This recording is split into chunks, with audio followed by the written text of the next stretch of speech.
আমাদের প্রথমে যে দুইটা ডায়োড, এই দুইটা ডায়োড ঠিক এভাবে করে পজিটিভ অংশগুলো এভাবে পেঁচিয়ে দেব।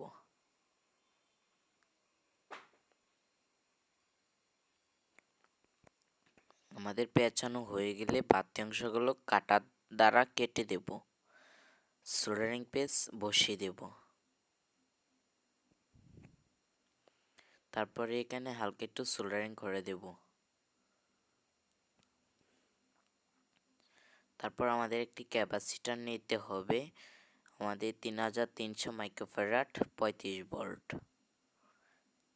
ক্যাপাসিটরের নেগেটিভ পজিটিভ অংশটিকে আমাদের এই ডায়োডগুলোর পজিটিভ অংশ এভাবে সোল্ডারিং করে দেব।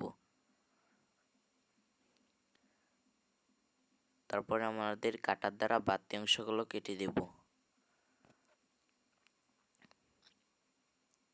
তারপর আমাদের ক্যাপাসিটরটা স্ট্যান্ডে ঠিক এভাবে করে বসিয়ে আর হালকা একটু সোল্ডারিং পেজ লাগিয়ে দেব। আমাদের এখানে হালকা একটু সোল্ডারিং করে দেব।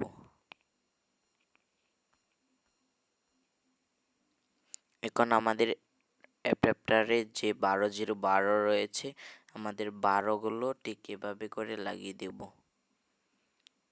আমরা দুইটি ডায়োডে এভাবে করে সোল্ডারিং করে দেব। ডায়োডের নেগেটিভ প্রান্তে সোল্ডারিং করবেন। তারপর আমাদের অ্যাডাপ্টারের যে 0 রয়েছে, এটা ঠিক আমাদের ক্যাপাসিটরের নেগেটিভে এভাবে লাগিয়ে দিবেন। এখন আমাদের একটি এলইডি নিতে হবে। এলইডির নেগেটিভ অংশে একটি অনকে রেজিস্টার ঠিক এভাবে করে বসিয়ে দিবেন।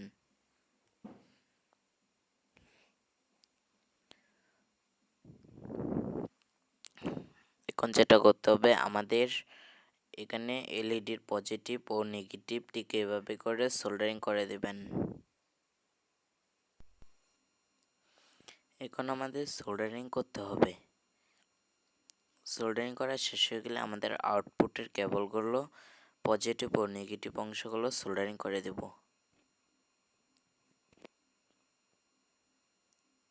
এখন আমাদের এটা কমপ্লিট। এখন হলো চেকের পালা। এটা চেক করার আগে আমাদের এটা হচ্ছে 12 ভোল্ট, আর আমাদের অ্যাডাপ্টারে যে এসি লাইন রয়েছে, এখানে একটি এসি কট সংযোগ করতে হবে। তাই ঠিক এভাবে করে সংযোগ করে দেব এসি কটের সাথে। আমাদের এখন এটা তৈরি করা শেষ। এখন এটা হচ্ছে আমাদের 12 ভোল্ট আর এটা হচ্ছে 220 ভোল্ট। চলেন তাহলে চেক করা যাক।